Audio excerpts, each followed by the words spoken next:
sigiden 91 na mun kɔni an ka fintigilakaw ye o tɛ se ka ta k'a bila mun ye lakana la lakana mun n'a ma kɛ ni sariyasenw ye sariyasen mun b'u u lakodɔn ko kan ka taa nin yɔrɔ la ka taa lakana sabati sigiden 92 mun kɔni an ka fintigilakaw ye u bɛ se ka wulikajɔ kɛ ka sen don ko la ko mun bɛ se ka kɛ bɛn ani kelenya sabatili ye diɲɛ fan yɔrɔ fɛ mun bɛ kɛ bɛn ani kelenya sariyasenw fɛ sariyasen mun b'u lakodɔn diɲɛ yɛrɛ sobaw fɛ mun bɛ se ka to u bɛ wulikajɔ kɛ diɲɛ fan yɔrɔ fɛ ka bɛn ani kelenya walima ka taa mun ye lakana k'o sabati o jamanaw kɔnɔ Mali tɔgɔ la.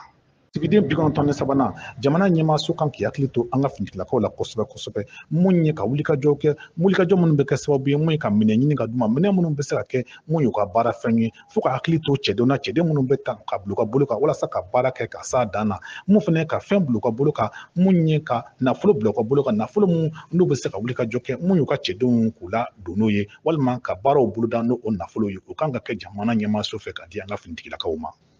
Sigiden 94 mun ye jamana kalabulon baaraw ye o bɛ kɛ ni jamana kalabulon yɛrɛ maa minnu tara ka bulon kɔnɔ olu de b'o baaraw lawaleya mun kɛra Sena walima mun ye Assemblée nationale ye wa olu de bɛ sariyasenw ta sariyasen minnu n'o kan ka bila sen kan ni jamana ɲɛmaaw ye ani jamana yɛrɛ ka bɛnkan sɛbɛnw ye. Sigiden 95 la wala maaw ka faamu mun kɔni an ka kalanbulon ye o kɔni o bɛ latigɛ ni maaw ye maa minnu ye Assemblée nationale ye ani Sena olu de bɛ kɛ kalanbulon baarakɛlaw ye.